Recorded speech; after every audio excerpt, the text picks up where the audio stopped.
सुप्रभातम बच्चों। आज मैं आपको संस्कृत में अनुवाद के नियम ये समझाने जा रही हूँ और ये नियम आपको छठी क्लास से लेकर 12वीं कक्षा तक अनुवाद करने के लिए पर्याप्त होंगे।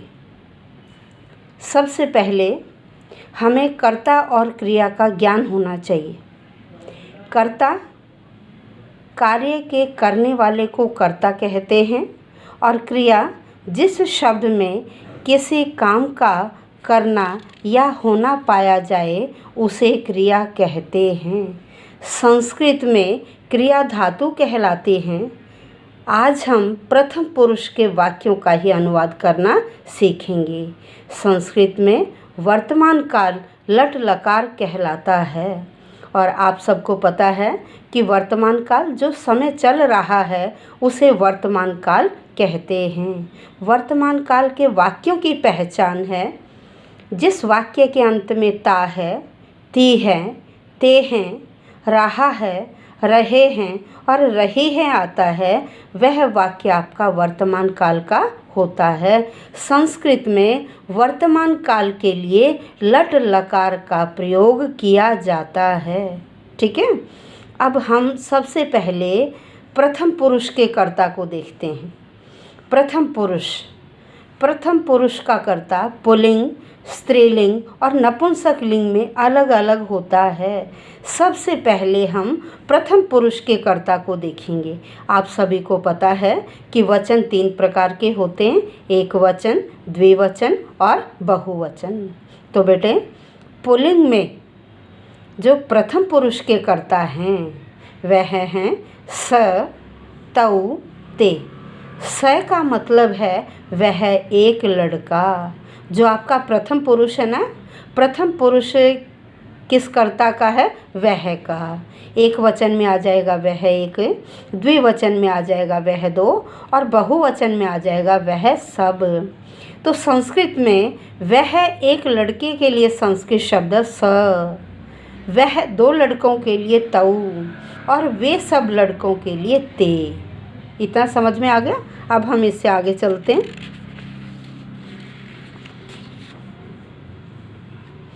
अब स्त्रीलिंग के कर्ता सा का मतलब वह एक लड़की, ते वह 2 लड़कियां, ताहा वह सब लड़कियां। तो स्त्रीलिंग के कर्ता कौन है? वह एक लड़की सा, वह 2 लड़कियां ते और वह सब लड़कियां ताहा।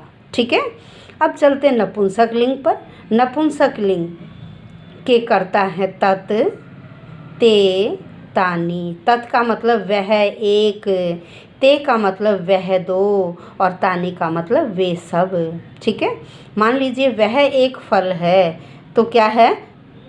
तत् फल के लिए फलम, वे 2 फल, ते फले, वे सब फल, तानी फलानी। ठीक है, अब हम वाक्य देखते हैं। पुल्लिंग का वाक्य वह पढ़ता है। ठीक है, स्त्रीलिंग का वह पढ़ती है।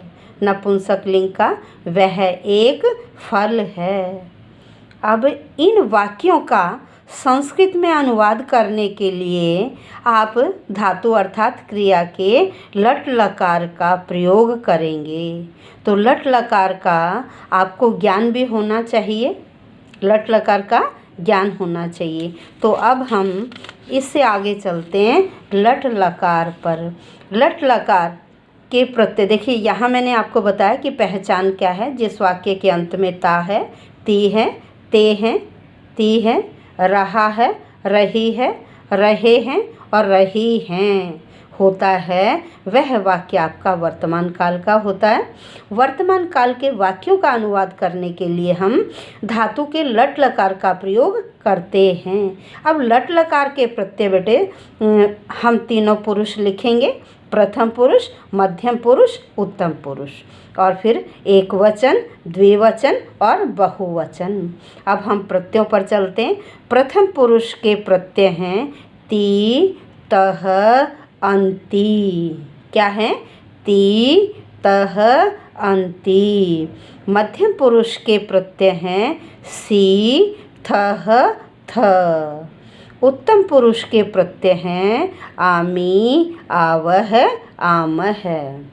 तो जितनी भी परस्मैपदी धातुएं हैं उन सब में लट लकार के यही प्रत्यय ऐड होंगे। अब धातुओं के नाम देख लीजिए, जैसे पठ, गम, लिख, चल, वद, खाद, हस, नम, क्रीड, धाव आदि।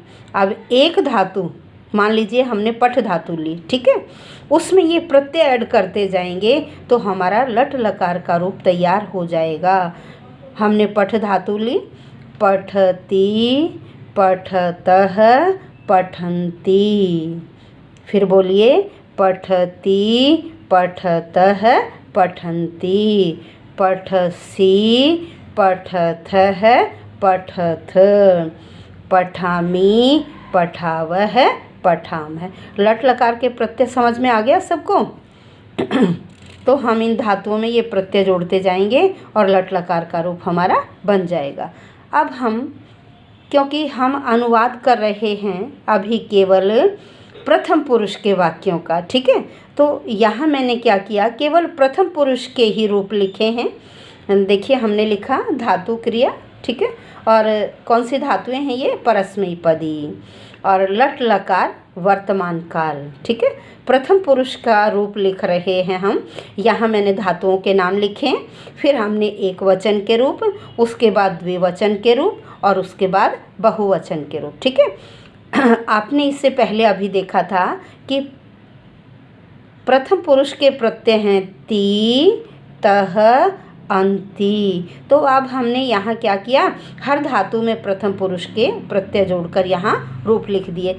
पठती, पठतः, पठन्ति। लिखती, लिखतः, लिखन्ति। वदती, वदतः, वदन्ति। और यहाँ देखिए मैंने हर धातु के नीचे बेटे उसका अर्थ भी लिखा है कि पठ का मतलब पढ़ना, लिख का मतलब लिखना, वद का मतलब बोलना, चल का मतलब चलना, गम का मतलब जाना। अच्छा, कुछ ऐसी धातुएं हैं जैसे आप लोगों के भी घरों में कुछ निकनेम होते हैं ना बच्चों के, घर में आपको आपके निकनेम से जाना जाता है, लेकिन स्कूल में हम आपको असली नाम से जानते हैं। तो ऐसे ही कुछ धातुएं हैं जिनके निकनेम हैं, और निकनेम से क्या है, 4 लकारों में रूप चलते हैं, लट लकार, लोट लकार, लंग लकार और विधिलिंग लकार। लेकिन जो असली नाम है ना आपका गम, लरिट लकार में उस असली नाम से रूप चलते हैं, ठीक है। गम का क्या विकल्प बना, गच्छ, तो गच्छति, गच्छतः, गच्छन्ति। दृश्य धातु का विकल्प क्या है, पश्य, तो पश्यति, पश्यतः, पश्यन्ति। अभी मैंने आपको बताया ना जो निकनेम है ना, निकनेम में लट लकार, लोट लकार, लंग लकार और विधिलिंग लकार में रूप चलते हैं। तो दृश्य का निकनेम क्या है, पश्य। अब लट लकार में रूप चले, पश्यति, पश्यतः, पश्यन्ति। स्था धातु का निकनेम क्या है, तिष्ठ, तो लट लकार में देखिए तिष्ठति, तिष्ठतः, तिष्ठन्ति। हस धातु हंसना, हसति, हसतः, हसन्ति। खाद, खादति, खादतः, खादन्ति। स्मृ धातु का मतलब है याद करना, इसके रूप चलते हैं स्मरति, स्मरतः, स्मरन्ति। पा धातु इसका निकनेम है पिब, अर्थ है पीना, पिबती, पिबतः, पिबन्ति। भू धातु उसका रूप बनता है भव, भवती, भवतः, भवन्ति। तो आप सबको प्रथम पुरुष लट लकार के रूप अच्छी तरह से याद हो गए होंगे बेटे, ठीक है। अब हम चलते हैं ट्रांसलेशन, पुल्लिंग के वाक्यों का करेंगे। पहले वह पढ़ता है, वह के लिए आपको अभी स्टार्टिंग में क्या बताया था मैंने, वह एक लड़के के लिए कौन सा शब्द है आपका, अभी बताया था ना, स का मतलब वह एक लड़का, तव का मतलब वह 2 लड़के, और ते का मतलब वह सब लड़के। तो सुनिए, अब हम जब इनका अनुवाद करेंगे तो हमारा कर्ता जिस पुरुष और वचन का है, ध्यान से देखिए, जिस पुरुष और वचन का है। अब आप स को देखो, स हमारा प्रथम पुरुष है और एक वचन का कर्ता है, इसलिए इसके साथ जो क्रिया लगेगी ना वह भी प्रथम पुरुष एक वचन की लगेगी।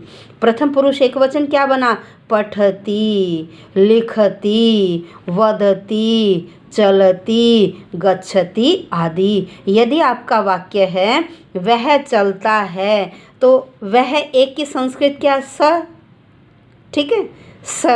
अब हम प्रथम पुरुष एक वचन की क्रिया लगाएंगे चलती, तो क्या बना आपका वाक्य? स चलती। ऐसे ही यदि हमारा वाक्य है कि वह लड़की बोलती है, वह लड़की बोलती है, तो अभी आपको बताया गया था कि सा का मतलब क्या है? वह एक लड़की। तो ये भी आपका प्रथम पुरुष एक वचन ही है, क्योंकि प्रथम पुरुष एक वचन पुल्लिंग के लिए अलग शब्द है, स्त्रीलिंग के लिए अलग शब्द है और नपुंसक के लिए अलग शब्दों का विधान है। तो वह एक लड़की बोलती है, वह लड़की बोलती है, वह लड़की के लिए आपने क्या लिखा? सा। अब प्रथम पुरुष एक वचन की क्रिया हमारी क्या है? वद का मतलब है बोलना, वदती। तो सा के साथ क्या आया बेटे? वदती, सा वदती। ठीक है, क्लियर हो गया? अब हम चलते हैं इससे आगे। वह पढ़ता है, अभी मैंने आपको बताया ना वह क्या है आपका? प्रथम पुरुष एक वचन है, तो इसके साथ क्रिया भी हमारी क्या आएगी? प्रथम पुरुष एक वचन की, स पठती। ठीक है, अब यहाँ नेक्स्ट वाक्य है आपका, वह पुस्तक पढ़ता है। आपको इतना तो समझ में आ गया, वह के लिए स और पढ़ता है के लिए पठती, क्योंकि ये आपका प्रथम पुरुष एक वचन है और हमने क्रिया भी प्रथम पुरुष एक वचन की लगाई। अब बीच में एक ऑब्जेक्ट आ गया, पुस्तक को। पुस्तक को आपको पता होगा कि कर्म कारक के साथ हमेशा कर्म कारक के लिए, कर्म कारक की पहचान है को के लिए हमेशा द्वितीय विभक्ति का प्रयोग किया जाता है। तो यहाँ हमने पुस्तक का प्रयोग किया। पुस्तक शब्द आपका नपुंसक लिंग है और पुस्तक के रूप चलते हैं पुस्तकम, पुस्तके, पुस्तकानी। अब किताब एक है, इसलिए हमने यहाँ प्रथमा विभक्ति एक वचन का प्रयोग किया, पुस्तकम। स पुस्तकम पठती। अब हम चलते हैं, वह दो पढ़ते हैं। वह दो के लिए अभी आपने शब्द किया था तऊ। क्या किया था? तऊ। तऊ का मतलब है वह दो लड़के, वह दो लड़के। तो यहाँ भी क्या है? ये आपका प्रथम पुरुष का है। ये क्या है? प्रथम पुरुष। क्या है ये आपका? प्रथम पुरुष पुल्लिंग। क्या है ये? ऊपर लिखा हुआ ना प्रथम पुरुष, ठीक है, ये आपका पुल्लिंग का करता है तऊ। तऊ का मतलब वह दो लड़के। तो आपने इसके साथ क्रिया प्रथम पुरुष द्विवचन की ही लगानी है। क्या करेंगे? प्रथम पुरुष द्विवचन की ही लगाएंगे। तो देखिए यहाँ हमने रूप लिखे थे, ये प्रथम पुरुष द्विवचन। क्या रूप बना बेटे? प्रथम पुरुष द्विवचन में पठतः। तो हमारा वाक्य क्या बना? क्या बना भाई? तऊ वह दोनों, तऊ वह दो या वह दोनों पढ़ते हैं। अभी आपने देखा कि तऊ का मतलब वह दो, और आपने यहाँ देखा क्रिया में कि क्या है? पठतः। तो हमारा रूप क्या बना बेटे? तऊ पठतः। ठीक है, अब नेक्स्ट वाक्य में हमने ऑब्जेक्ट और एक्स्ट्रा जोड़ दिया, वह दोनों पुस्तक पढ़ते हैं। अभी पहले वाक्य में आपने किया वह दोनों पढ़ते हैं, तो लिखा तऊ पठतः। ठीक है, अब बीच में पुस्तक और आ गई, पुस्तक को। तो अभी मैंने आपको बताया था को कर्म कारक है आपका और द्वितीय विभक्ति आएगी, रूप बनेगा पुस्तकम।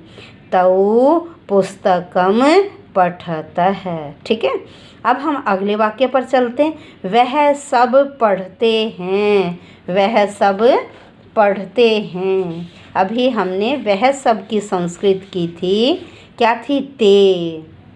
प्रथम पुरुष बहुवचन पुल्लिंग का कर्ता कौन है? ते। ते का मतलब वह सब लड़के। तो हम इसके साथ क्रिया भी कौन सी लगाएंगे? प्रथम पुरुष बहुवचन की ही। कौन सी क्रिया लगाएंगे? प्रथम पुरुष बहुवचन की ही। अब देखिए प्रथम पुरुष बहुवचन की क्रिया क्या है हमारी? पठति, पठतः, पठन्ति। प्रथम पुरुष बहुवचन की क्रिया क्या है हमारी? पठन्ति। तो हमारा वाक्य क्या बना? वाक्य क्या बना? देखिए ते पठन्ति। क्या बना हमारा वाक्य? ते पठन्ति। ठीक है।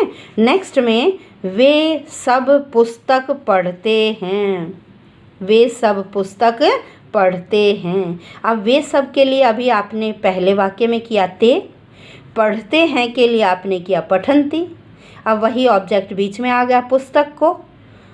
अब सबको अच्छी तरह से समझ में आ गया होगा, जहाँ पुस्तक को है वहाँ हम क्या लिखेंगे? पुस्तकम, क्योंकि पुस्तक के रूप चलते हैं। पुस्तकम, पुस्तके, पुस्तकानि। पुस्तकम, पुस्तके, पुस्तकानि। जो रूप प्रथमा विभक्ति में बनता है वही रूप द्वितीया विभक्ति में भी बनता है। क्लियर हो गया बेटे प्रथम पुरुष पुल्लिंग के वाक्य? अब हम चलते हैं स्त्रीलिंग। अब हम कहाँ चलते हैं? स्त्रीलिंग के वाक्यों पर। स्त्रीलिंग का वाक्य है आपका वह लिखती है। वह लिखती है। अभी आपको बताया गया था कि वह आपका प्रथम पुरुष का करता है। पुल्लिंग के लिए अलग शब्दों का विधान था, स, तौ, ते। और स्त्रीलिंग के लिए कौन से शब्दों का विधान है? सा, ते, ताहा। सा का मतलब वह एक लड़की, ते का मतलब वह दो लड़की, और ताहा का मतलब वह सब लड़कियां। अब हम चलते हैं वाक्य पर। वह लिखती है। ठीक है। वह के लिए अभी हमने क्या किया? सा। वही प्रथम पुरुष एक वचन की क्रिया आएगी। अब प्रथम पुरुष एक वचन देखिए, लिख धातु प्रथम पुरुष एक वचन का रूप क्या है? लिखती। स के साथ भी लिखती आएगा और सा के साथ भी लिखती। तो हमारा वाक्य बना सा लिखती। अगला वाक्य वह लेख लिखती है। अभी जैसे और वाक्य किए थे ना, हमने ऐड किया वहाँ पुस्तक को। ठीक है। अब यहाँ लिखने में लेख को ऐड कर रहे हैं। तो सा लिखती, वह लिखती है। अब लेख को लिखती है तो लेख में द्वितीया लगाएंगे। आपका रूप बना लेखम। क्या रूप बना बेटे? लेखम। सा लेखम लिखती। अब इससे आगे देखिए, वह दो लिखती हैं। वह दो के लिए अभी आपने कौन सा शब्द किया था? ते। क्या किया? ते। ये आपका प्रथम पुरुष है, एक वचन था, ये द्विवचन है और यह बहुवचन। तो इसके साथ भी प्रथम पुरुष द्विवचन की क्रिया आएगी। कौन सा रूप आएगा? प्रथम पुरुष द्विवचन का ही। जैसे हमने वहाँ किया था ना, तौ पठता है, तो यहाँ क्या आ जाएगा? ते पठता है। वे दो लड़की पढ़ती हैं। वे दो लड़की पढ़ती हैं। वह दो लिखती हैं। वह दो लड़कियों के लिए क्या आ गया? ते। अभी आपने लिख धातु का रूप देखा था, द्विवचन में क्या रूप बनता है? लिखत है। ते लिखत है। क्या बना बेटे? ते लिखत है। ठीक है। अब हम अगले वाक्य पर चलते हैं। वह दो लेख लिखती हैं। वह दो लड़कियों के लिए वही ते। लेख है, लेख को द्वितीया विभक्ति लेखम। और दो लड़कियां लिख रही हैं तो प्रथम पुरुष द्विवचन रूप बना लिखत है। ते लेखम लिखत है। वह सब लिखती हैं। वह सब के लिए अभी हमने कर्ता किया था ताहा। वे सब के लिए हमने क्या किया? ताहा। वे सब के लिए ताहा। ताहा का मतलब वह सब लड़कियां। तो ये आपका प्रथम पुरुष बहुवचन है। अब प्रथम पुरुष बहुवचन देखिए, लिख का रूप क्या है? लिखन्ति। प्रथम पुरुष बहुवचन का रूप क्या है? लिखन्ति। वह सब लिखती हैं, वह सब के लिए ताहा और लिखती हैं के लिए हमने बहुवचन का रूप लगाया लिखन्ति। ठीक है। अगला वाक्य है, वे सब लड़कियां लेख लिखती हैं। वे सब लड़कियों के लिए अभी हमने क्या किया? ऊपर वाले वाक्य में ताहा लिखा। ताहा लेख को, वही द्वितीय विभक्ति आ गई लेखम। ताहा लेखम लिखन्ति। अब हम चलते हैं नपुंसक लिंग के वाक्यों पर। वह एक पुस्तक है। वह एक, नपुंसक के लिए हमने किया था तत्। तत् का मतलब वह एक। तत् का मतलब वह एक। तत् वह एक पुस्तक है। तत्। अब पुस्तक एक है तो पुस्तकम आ गया। ठीक है। और है के लिए अस्ति। तत् पुस्तकम अस्ति। वह एक पुस्तक है। वह एक के लिए तत् शब्द और पुस्तक के लिए हमने क्या लगाया? पुस्तकम, प्रथमा विभक्ति एक वचन, और है के लिए अस्ति। लट लकार प्रथम पुरुष एक वचन का प्रयोग किया। जैसे गच्छति बनता है ना, ऐसे ही अस धातु का रूप बनता अस्ति। ठीक है। अस धातु का रूप बनेगा अस्ति, स्तः, संति।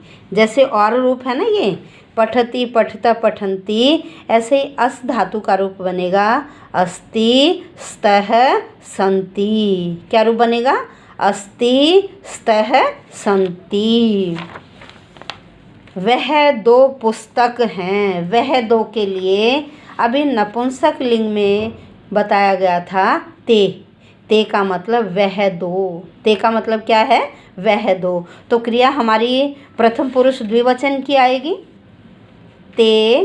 अब पुस्तक के रूप चलते हैं, पुस्तकम, पुस्तके, पुस्तकानी। तो दो पुस्तकें हैं तो यहाँ क्या आया? पुस्तके। ठीक है। और हैं के लिए द्विवचन का प्रयोग किया स्तः। ते के साथ हमने स्तः का प्रयोग किया। नेक्स्ट, वह सब पुस्तकें हैं। ठीक है।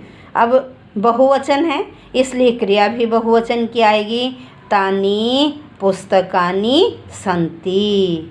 अस्ति, अस्ति, स्तः, सन्ति। प्रथम पुरुष में क्या रूप बनेगा? अस्ति, स्तः, सन्ति। ठीक है। जैसे ऊपर क्या था? लिखति, लिखतः, लिखन्ति। ठीक है। अब कुछ वाक्य हैं जो आपको स्वयं प्रैक्टिस करने। ठीक है। ये आपको अभ्यास के रूप में दिया जा रहा है। आप अपने आप इन्हें करेंगे और फिर इनके आंसर भी आप लिखकर भेज सकते हैं। ठीक है। वह पानी पीता है। देखिए, सभी प्रथम पुरुष के वाक्य हैं। कोई पुल्लिंग है, कोई नपुंसक है, कोई स्त्रीलिंग है। ठीक है। वह लड़की चलती है। वे सब पाठ याद करते हैं। वहाँ बहुत फूल हैं। बालिका हंसती है। वह दोनों गांव जाते हैं। वह सब लड़कियां काम करती हैं। वह हाथी है। मोहन लेख लिखता है। वह दोनों लड़की चित्र देखती हैं। ये आपको स्वयं अभ्यास करना है। ठीक है। अब हम चलते हैं मध्यम पुरुष पर। अभी हमने बेटे प्रथम पुरुष के वाक्य किए, अब हम चलते हैं मध्यम पुरुष पर। और हम इन वाक्यों में किसका ज्ञान ले रहे हैं? कर्ता और क्रिया का। ठीक है। क्योंकि आपको पता होना चाहिए कर्ता जिस पुरुष का है, क्रिया भी उसी पुरुष और वचन की लगाई जाती है। ठीक है। अब हम प्रथम पुरुष के वाक्यों के अनुवाद करने के बाद मध्यम पुरुष के वाक्यों पर आते हैं। तो मध्यम पुरुष का कर्ता कौन है? तुम। आपने देखा प्रथम पुरुष का कर्ता कौन था? वह है। मध्यम पुरुष का कर्ता कौन है? तुम। और मध्यम पुरुष के जो कर्ता हैं वह पुल्लिंग में और स्त्रीलिंग में समान ही होते हैं। ये नहीं है कि यदि वाक्य तुम पढ़ते हो तो हम कुछ और शब्द लगाएंगे, तुम पढ़ती हो, जैसे अभी प्रथम पुरुष में था कि तुम पढ़ते हो, वह पढ़ता है तो लड़का था इसलिए हमने से लगाया, वह पढ़ती है तो हमने सा लगाया, क्योंकि प्रथम पुरुष में पुल्लिंग के कर्ता अलग, स्त्रीलिंग के संस्कृत में अलग और नपुंसक के अलग। लेकिन मध्यम पुरुष में क्या है, पुल्लिंग और स्त्रीलिंग समान है, ठीक है, समान होता है। मध्यम पुरुष का कर्ता कौन है, तुम। अब तुम एक है तो मध्यम एक वचन होगा, तुम दोनों हैं तो मध्यम द्विवचन होगा, तुम सब है तो मध्यम बहुवचन होगा। संस्कृत में तुम एक के लिए त्वम शब्द का प्रयोग किया जाता है। किसका प्रयोग किया जाता है, त्वम, तुम एक, युवाम तुम दोनों, युवाम तुम दोनों और यूयम तुम सब। त्वम का मतलब तुम एक, युवाम तुम दोनों और यूयम तुम सब। अब देखिए, यदि आपका कर्ता त्वम है तो आप मध्यम पुरुष एक वचन की ही क्रिया लगाएंगे। त्वम के साथ आप मध्यम एक वचन की ही क्रिया लगाएंगे। यदि आपका कर्ता तुम दोनों है युवाम तो आप मध्यम पुरुष द्विवचन की ही क्रिया लगाएंगे। यदि आपका कर्ता यूयम तुम सब है तो आप मध्यम पुरुष बहुवचन की ही क्रिया लगाएंगे।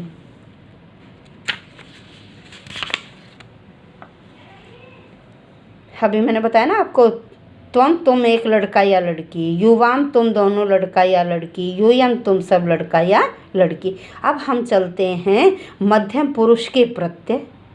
भाई प्रथम पुरुष के प्रत्यय क्या थे, ती, तह, अंति। अब मध्यम पुरुष के प्रत्यय क्या है, सी, थह, थ, सी, थह, थ।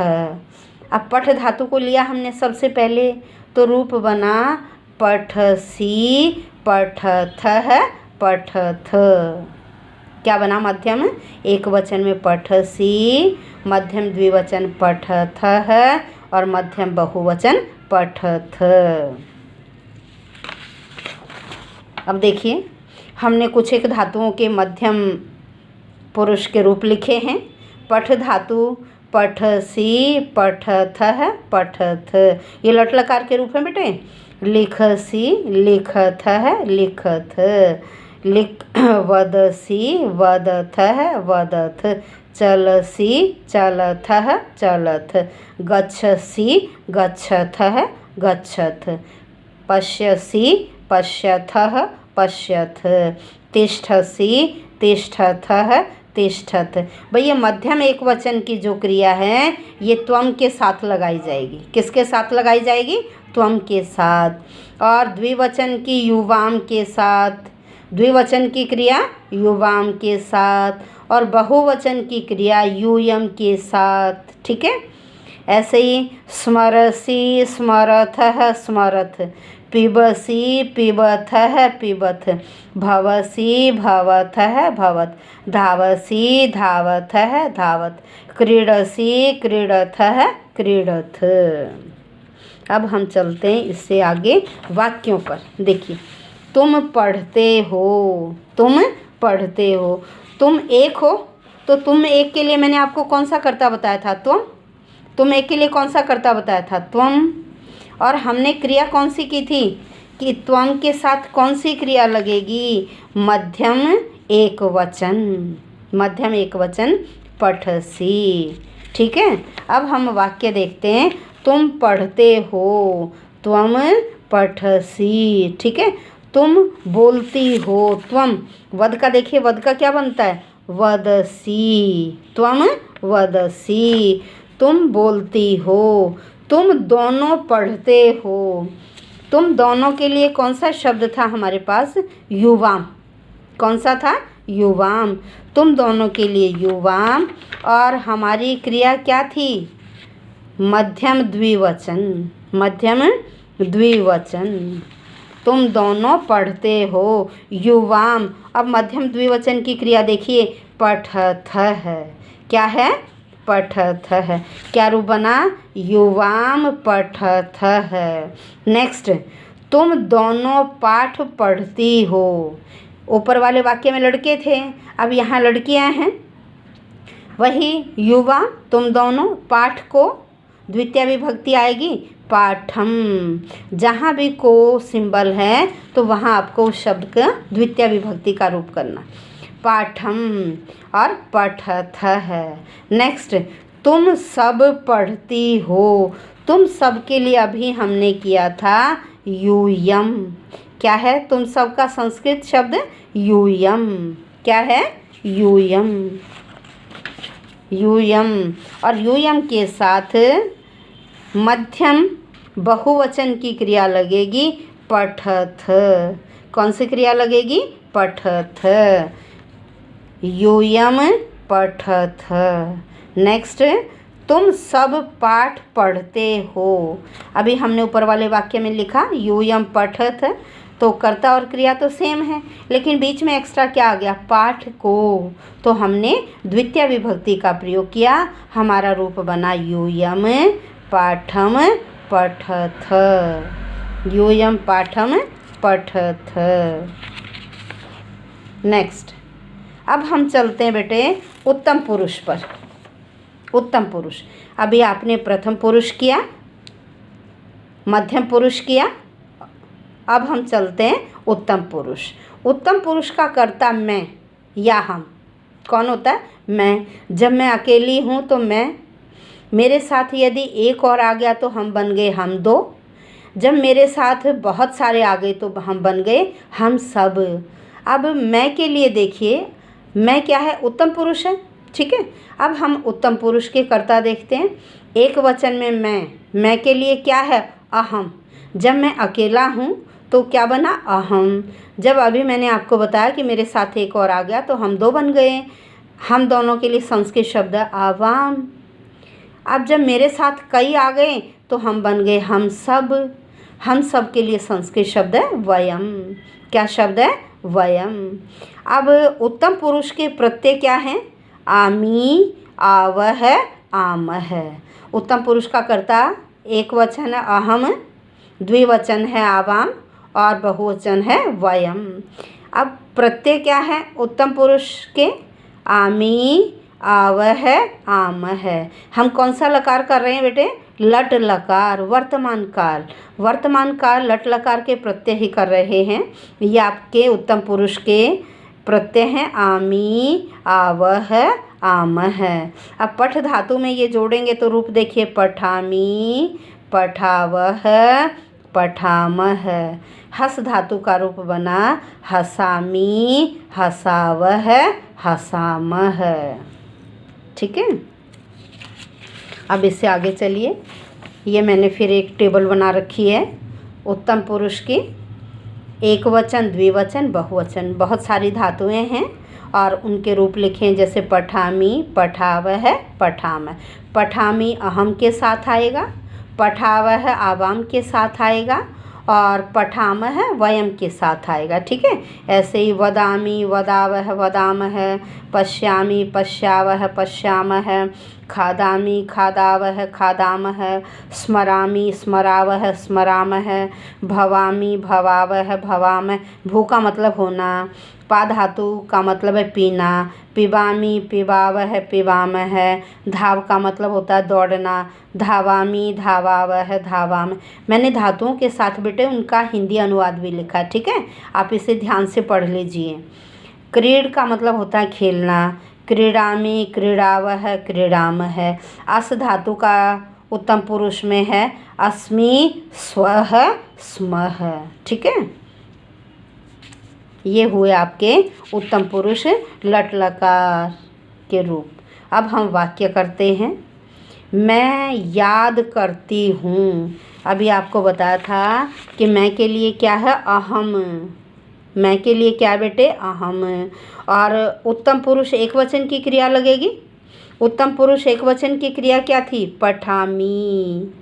ठीक है, लिखामी, चलामी, वदामी, हसामी आदि। अब देखिए, मैं याद करती हूँ, मैं के लिए क्या आ गया? अहम। म्या के लिए क्या आया बेटे? अहम। अब याद करने के लिए देखिए धातु स्मृ धातु है, ये रही। रूप बना स्मरामी। क्या रूप बना? स्मरामी। मैं याद करती हूँ। अहम स्मरामी। मैं पाठ याद करता हूँ। अब बीच में पाठ आ गया। मैं याद करता हूँ तो सेम है, अहम स्मरामी। अब पाठ को याद करता हूँ तो वही द्वितीय विभक्ति आ गई, पाठम। अभी किया ना बहुत सारे आपने, कहीं लेख को किया लेखम, कहीं पुस्तक को किया पुस्तकम, तो ऐसे ही पाठ को पाठम। अहम पाठम स्मरामी। हम दोनों पाठ याद करते हैं। हम दोनों के लिए हमने संस्कृत शब्द किया आवाम। हम दोनों के लिए कौन सा संस्कृत शब्द है? आवाम। आवाम का मतलब हम दोनों। उत्तम पुरुष द्विवचन।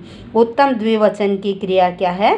पठाव है, लिखाव है, हंसाव है, चलाव है आदि। अब हम दोनों पाठ याद करते हैं। हम दोनों के लिए हो गया आवाम। पाठ को पाठम। अब स्मृ धातु देखिए, स्मृ धातु उत्तम द्विवचन का रूप बना स्मरावह। क्या रूप बना बेटे? स्मरावह।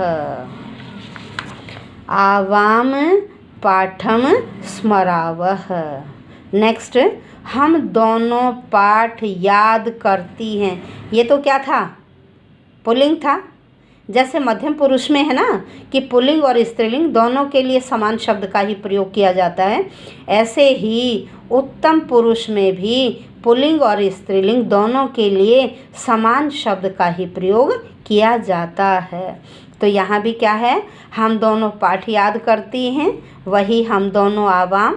पाठ को पाठम स्मरावह है।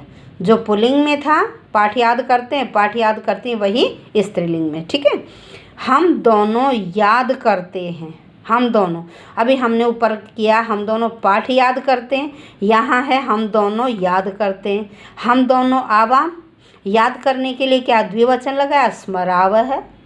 आवाम स्मरावह है। नेक्स्ट, हम सब याद करते हैं। अभी ऊपर हमने लिखा हम सब याद करते हैं। हम सब के लिए हमारे पास कर्ता है वयम। हम सब उत्तम पुरुष बहुवचन का कर्ता कौन है?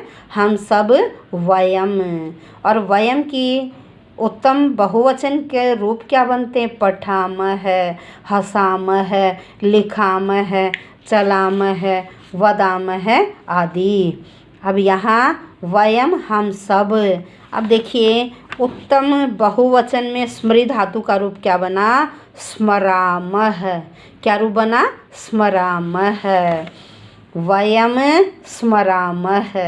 नेक्स्ट, हम सब पाठ याद करती हैं। वयम, अब पाठ बीच में आ गया, पाठ को याद करती हैं तो वही पाठम। वयम पाठम स्मरामः। वयम पाठम स्मरामः। बेटे एंड में हम क्या करेंगे? अभी मैंने प्रथम पुरुष के बाद भी आपको अभ्यास के कुछ वाक्य बताए थे जो आपको स्वयं करने हैं। ऐसे ही अभी हमने मध्यम और उत्तम पुरुष किया, तो उसके बाद भी ये कुछ वाक्य बता रही हूँ जो आप स्वयं प्रैक्टिस करके देखेंगे। ठीक है। तुम जाते हो, तुम सब लेख लिखते हो, तुम दोनों नगर को जाते हो, मैं एक लेख देखता हूँ, हम सब चित्र बना रहे हैं, हम दोनों दौड़ रही हैं, मैं काम करती हूँ, हम सब खेल रहे हैं, तुम क्या कर रही हो, मैं पाठ याद कर रही हूँ। बेटे मैं आशा करती हूँ कि आपको ये सारा समझ में आ गया होगा, और अब आप उसके बाद ये अभ्यास करके देखिए। ठीक है। और मेरे चैनल को आप सब्सक्राइब करिए, लाइक करिए, शेयर करिए, और आपको ऐसे ही समय समय पर और अन्य वीडियो भी मिलती रहेंगी। अभी मैंने ये ट्रांसलेशन की फर्स्ट वीडियो भेजी है। छठी क्लास से लेकर 12th तक के बच्चे इससे फ़ायदा उठा सकते हैं, और इसके बाद फिर मैं नेक्स्ट ट्रांसलेशन की वीडियो भेजूँगी। धन्यवाद।